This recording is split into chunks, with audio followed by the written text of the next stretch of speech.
Hello and welcome to a brand new episode of the TraxionGG podcast, where we talk about racing games, racing esports, and sim racing. I'm Tom, and today we are joined by Lee Mather, Senior Creative Director at EA Sports Codemasters Birmingham, the developers of the yearly Formula 1 video games.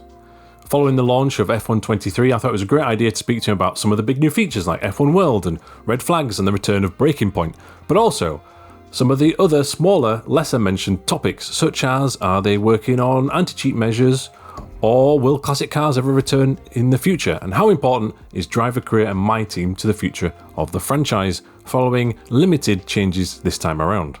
Anyway, there's a lot to get through. Like I say, we're talking about the big glossy new features, which are fantastic, like the new vehicle handling, but also some of the smaller details as well. Let us know on the comments on the website or on YouTube if you're watching there. If you've got any other further questions about F1 23 and what your thoughts are of the game so far. For those listening on Spotify and Apple, please leave your feedback through a review or the Spotify feedback service. But for now, we'll leave you to the interview. Thank you very much. So, Lee, pleasure to speak to you. I know we were supposed to meet in person at the Goodwood Festival of Speed, but here we are on Zoom anyway. That'll have to suffice for now. How are you? I'm very well, thank you. How are you? Yeah, really good. And looking forward to talk all things Formula 1 gaming, if that's okay. Always good. Yeah. Actually, just before we dip into F1 23, which guess will be the focus, I was doing, a little digging around, and I reckon you've been at Codemasters for, 15 years or thereabouts? And you've been working on the Formula 1 project for that long, so there's no one better to ask about them. But now you're Senior Creative Director. How did you rise through the ranks? So I moved on to the Formula 1 team in 2008 in a design capacity as an entry-level designer, and then I've just worked on F1 ever since, and it's just been the opportunities that have come along. Codemasters was a great company for that sort of thing, and EA equally as much. They're very much about retaining the people, retaining the staff and the talent, and I've just been very lucky that it's the perfect match for me. When I was at school, my goals in life were to either work with computers or to work with cars, and I got both. Right. Win-win. I know. A dream job, and you've been working, by the sound of things, then on every F1 game that Codemasters has produced in some capacity. And obviously, we're talking now, just over a month or so since F1 23 was launched. How's the reception been to the latest one so far? It's been superb. It's been absolutely superb. I mean, we obviously follow all of the review scores every year, of course, but we also take a lot of feedback through the community channels that we have as well.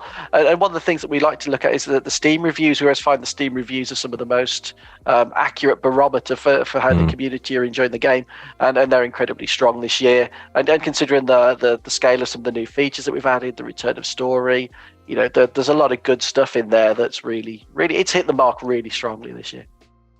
That's good. Well, in my own opinion is I really much prefer the way the cars drive, and that's the chief thing that I look for. But we'll touch upon some further details in a bit. But thank you very much for working on that particular element.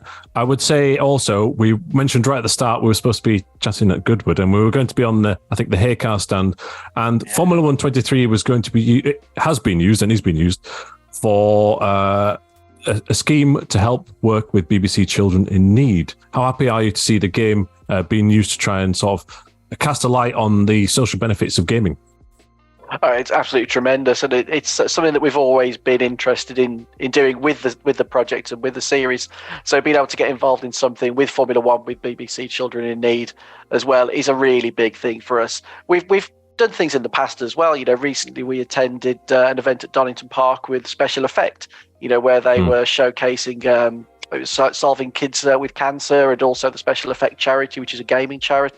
So it's something we like to try and do wherever we can, whenever we get the game out there, and give people, the benefits of that. And again, in the case of the charity event that we're doing with the BBC, and it was on the Hey Car stand where people were setting times. We had Devin Butler in there. We had some of the people who were attending the show. We'd got influencers on there, and it was, it's something that I was really looking forward to, but the weather said no.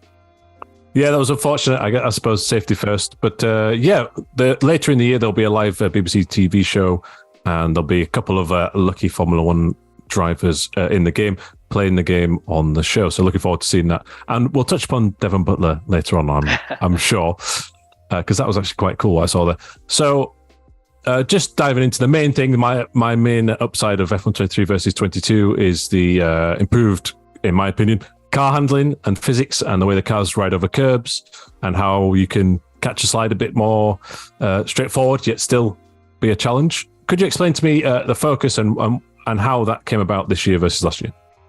Yeah, very much so. So we had plenty of feedback to go on, of course, by the community. But then there's also, a lot of us have played this game for many years, and we kind of know what we want to achieve with it. We know what feels good, what we think is a little bit, less appealing. And in the case of the handling, the brief was very much a Formula One car at its best feels invincible. It feels solid. It feels completely planted on the track surface. And then it's things like tyre wear, the fuel load goes down, the track maybe gets wet if there's weather conditions, we get marbles on the tires, you get dirt on the tires. All of those things impact that car's perfect handling. So if we start from a place of solidity and where a player can be comfortable pushing the car, driving hard, racing hard, because that's the important thing, is to be able to race wheel to wheel and get that real Formula One experience. And also, because Formula One, the races are often quite long, if you are doing the longer race distances, you need that level of consistency so you can feel when the tyres are starting to go away, and then you'll go and pit. You'll get to feel the benefit of the fresh tyres. So it's really feeling all of the things that make Formula One races Formula One in a way that's controllable, in a way that's predictable, and in a way that's logical to the player as well. A lot of the work we've done was to make the cars react more realistically, and that's more relatable to the player as well. So the brief was build a very stable car, a very raceable, very direct car that players would enjoy to drive, and then to obviously layer in things like the tyre wear and the weather that impact the performance.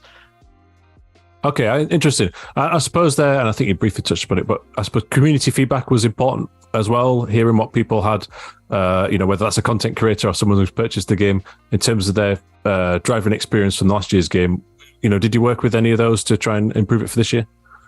Oh, very much so. Probably the most obvious one that we had a number of channels of feedback on was that traction was very challenging in the game last year. And it was something which Anthony Davidson said in the past, was that he found it easier to play 22 with the medium traction control, which actually felt more realistic to a real car. So that was the sort of the direction that we were taking. We also had that from a lot of the professional sim racers as well, that they found traction very challenging, when at their level, really, that shouldn't be such a concern.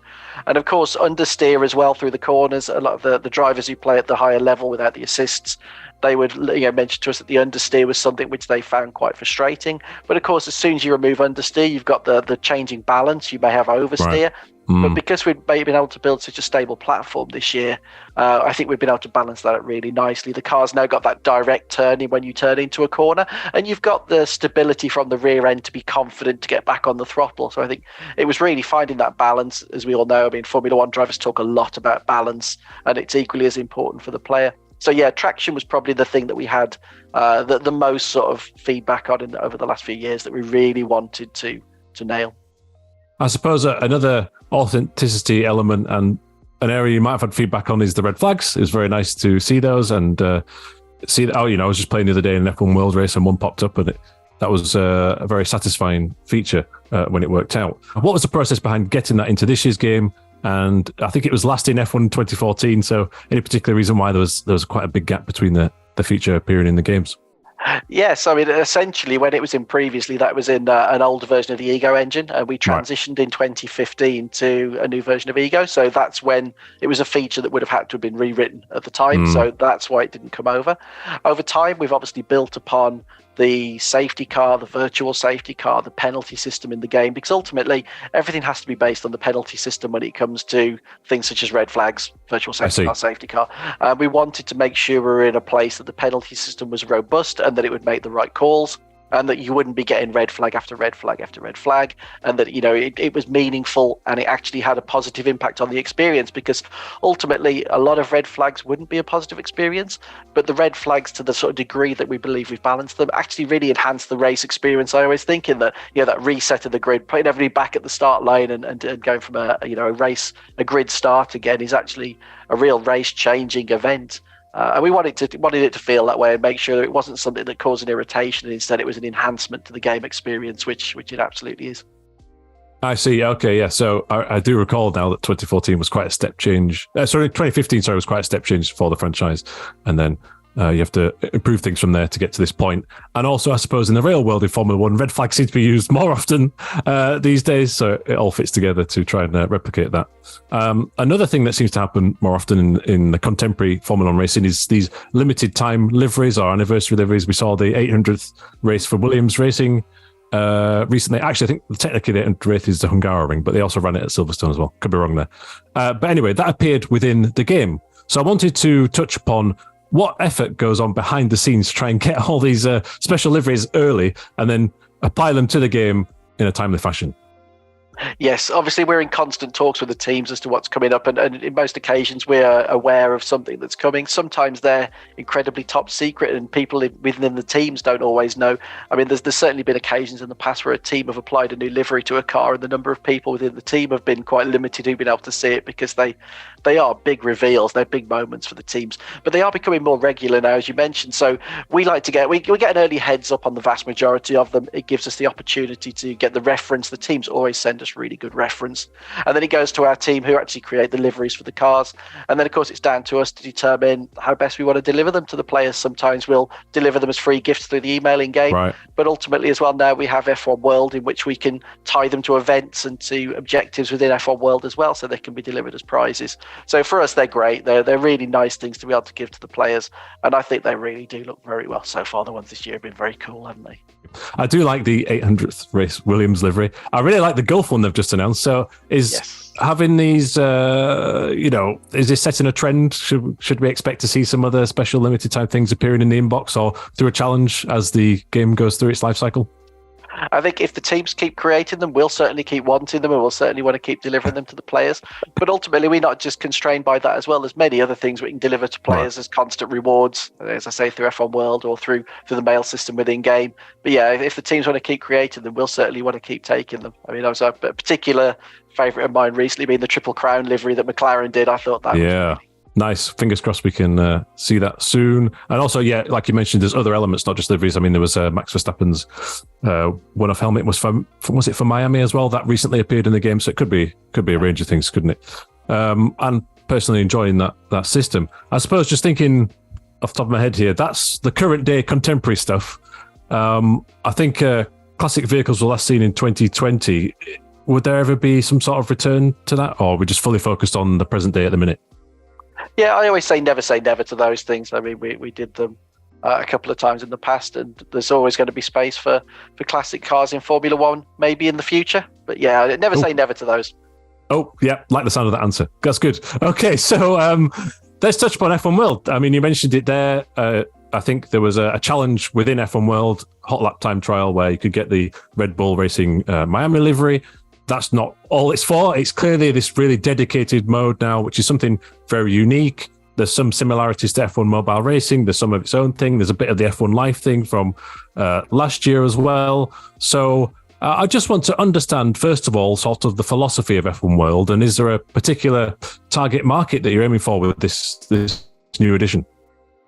Not necessarily a target market. The main philosophy behind F1 World, there were obviously areas of our player base that we think it will appeal to, but in different ways. And this is the interesting thing about F1 World, is that for the more casual player, there's very short, snappy experiences. And then for players who want the longer term gameplay elements, you can also get them in there. But the main concept behind F1 World for us was to take all of the other game modes outside of story, my team and driver career, which all generally have sort of a natural conclusion, and to have an area where we can keep providing the players with new gameplay experiences, new challenges, new content over the course of an entire season and then beyond into the following year.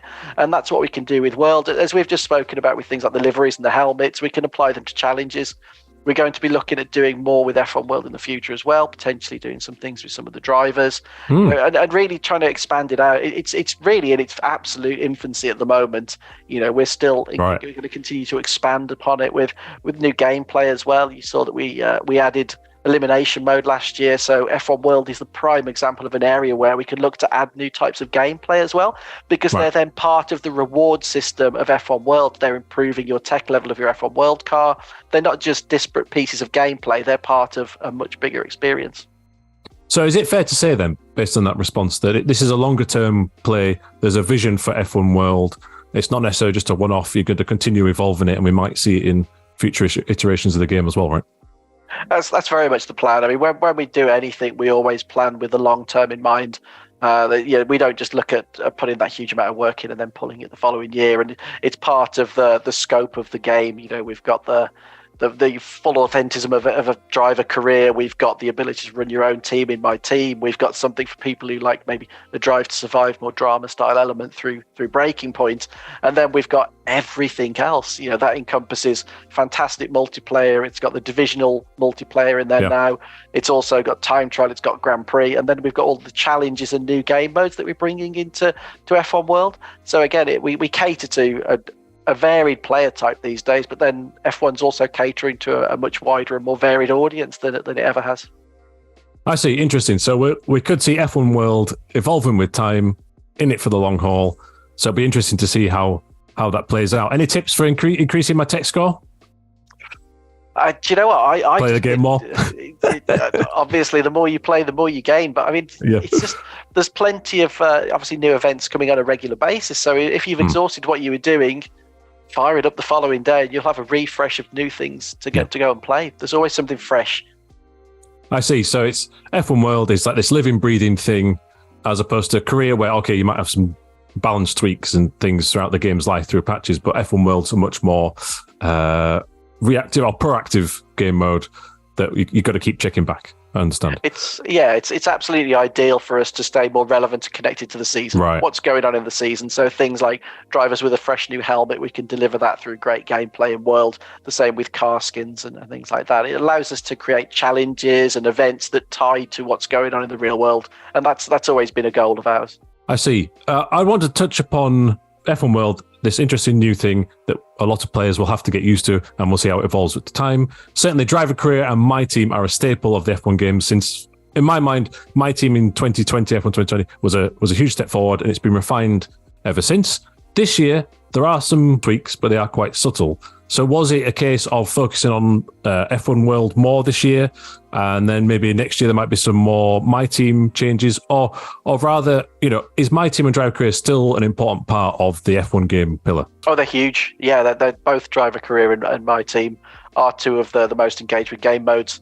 They're not going anywhere. They'll continue to evolve, and obviously we're trying to cater to a broad audience with F1.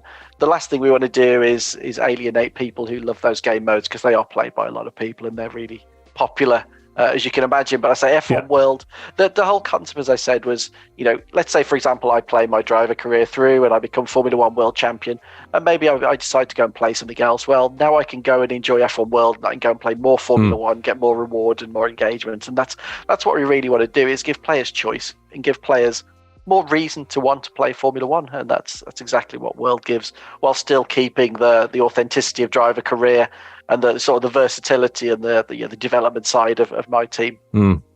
Okay, that's good. I'm very happy to hear that they are not going anywhere and they will continue to be an important part. That's very important for the future of the series, in my opinion. Thank you very much. And also, I think as well, important to point there, when I've heard you talking, it makes you realise that for a yearly sports release, it's been built upon year and year, but right now, if you were new to it, there's so much to touch upon with the online and the F1 World and the career and the Breaking Point. It's actually quite impressive how much content there is in there. And speaking of content, Las Vegas, Qatar, the latest Catalonia layouts, so they're all there from launch. Singapore's coming post-release. Let's take Las Vegas, for example. How much access were you granted to try and make this track before, months before it's actually happened in the real world? Yeah, as you can imagine, the initial look for Vegas was as soon as the track layout was dropped. There was early shots of what the track was going to look like. As soon as that was revealed, we get the CAD data for what they're planning to build, and we can start going from there. So at that point, we did have a photographer go out there, and he started taking reference shots. But of course, the actual curbs and things like that, they're not laid yet. They're still building the pit boxes and the F1 hospitality areas, as we speak now. So we've built all of that through CAD data. We've obviously got great reference for the streets themselves that they're going to be racing on, but of course they've been resurfaced as well. So it's very much like we've done with a number of circuits where we've had to build them from plan as opposed to actually exist, because they don't exist yet in real life. So obviously Vegas, there's only so much manipulation they can do to the streets. They're where they are, but in terms of grandstand placement, where the start line will be, those sorts of things all come through from the data that we get sent. So we build very much to that as accurately as possible. It's one of the most, in my opinion, visually spectacular tracks you've ever made for a Formula One game, especially in terms of the buildings and the lighting at night with all the neon signs. Must have been quite a thrill to then, when it was finally time to announce that it was coming in the game at launch, really ahead of time. Wow, here it is, and it is quite a spectacular looking track.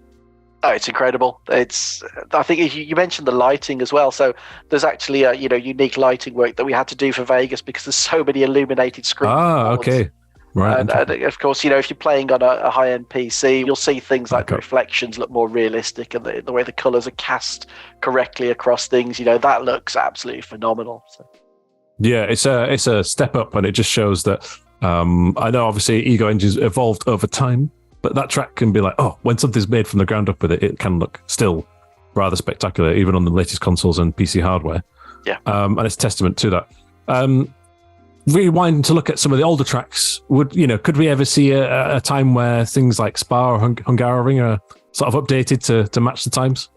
I think, as you've seen with some of the circuits that have changed this year, we do go through and we refresh circuits on a regular basis. A lot of it comes down to the sheer scale of what else is going on as well. Obviously, Vegas and Qatar took a huge amount of resource, Vegas in particular, but we wanted to make sure that we did things like the changes to Catalonia, for example, make sure they were in when the game released, because that was a significant change to the final corner at Catalonia. So yeah, we always like to go through and refresh circuits as and when we can. So that'll be a continuation that goes on. Right, yeah. I suppose it depends. There's only so much you can do in a year, and you have to prioritize. I suppose that's the upshot there. But looking forward to seeing revised Singapore when it will arrive. Should be good. Okay, so also I was going to touch upon, you mentioned it right at the start of our conversation, getting some feedback from some esports drivers about handling, for example. How important is F1 esports to showcase the game? Are you looking forward to a new season of that later in the year, I suppose? I'm actually really excited this year. I think the handling model will lend itself to some fantastic close racing.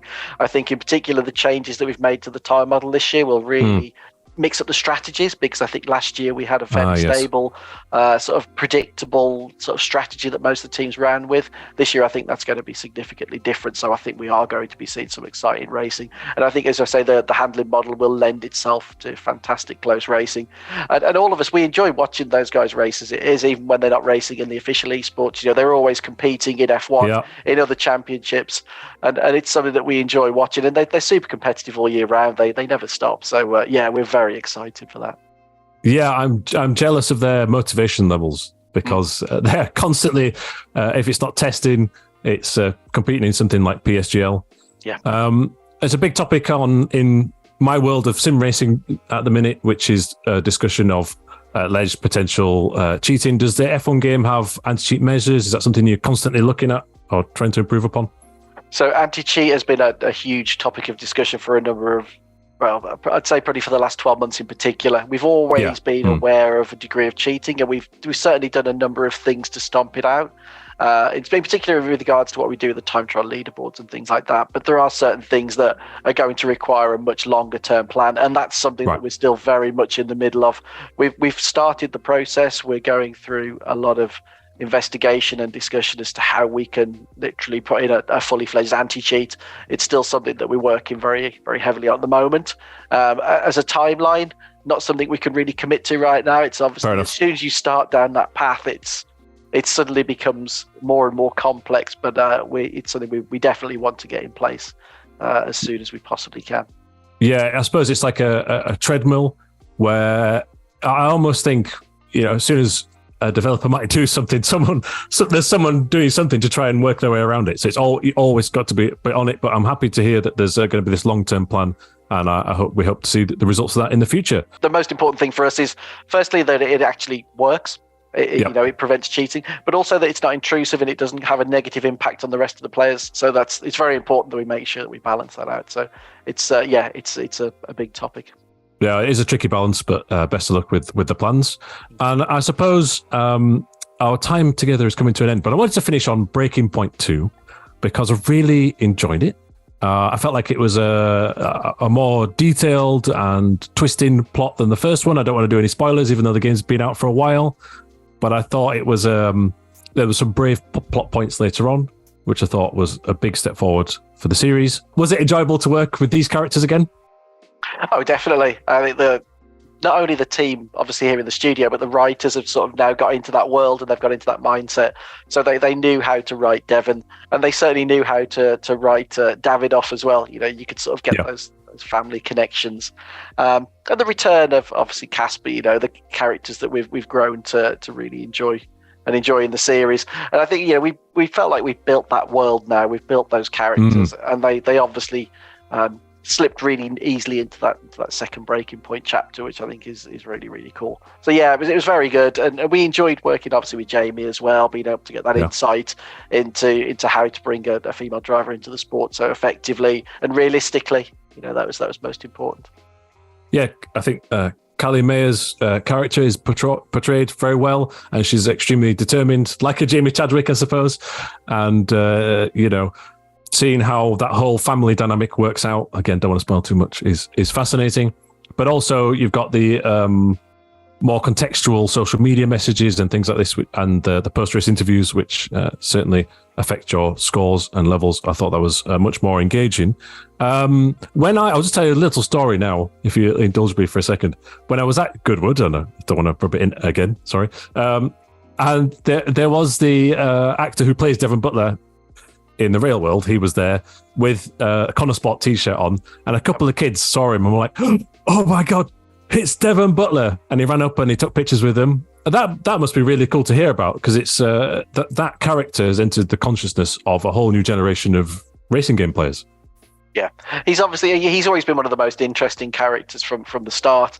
And we really did a good job of making somebody who people love to hate, but now that he's gone full circle and people are generally starting to love him. And I think we did a great piece with him, obviously, in Breaking Point 2, where you see he's changing his journey and some of the things that have happened to him and why he's the way he was. But yeah, it is super cool that people identify him as well in that way. And yeah, wearing the Connor Sports shirt. I think that was the only one at the time. I don't think there were any more. I believe we only had one made for Wow. Yeah. So he needs to look after that one. Well, thank you very much for your time. We are much appreciated as ever. Congratulations on the F1 23 launch. Looking forward to see how the franchise develops. I got one final question. The Breaking Point story can't end there, right? Well, like I said, Breaking Point Part 1, Breaking Point Part 2, they were open-ended. One was open-ended, two's open-ended. There's room for more if we see fit. Okay, wonderful. Well, Lee Mather, thank you very much for your time. Cool, thank you. Well, thank you very much for watching or listening, whichever platform you're on. And thank you also to Lee and Electronics Arts for his and their time. Very much appreciated. I hope you got some extra background there into the development challenges of the F1 23 game. So obviously we love the new handling and some of the great new features, but also interesting answers there, I thought, for the importance of racing esports and their plans for an anti-cheat program, and how F1 World is here for the long haul. It's in the nascent stages now. Let's see and track how that evolves over time. Again, if you're on YouTube or the website, let me know in the comments below what you thought, or if you've got any further questions about the F1 game, or who you'd like to see on future episodes of the podcast for another grilling.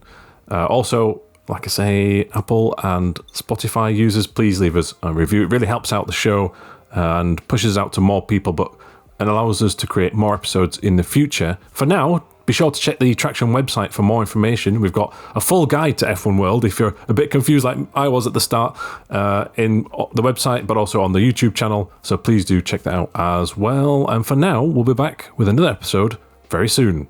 Keep it pinned.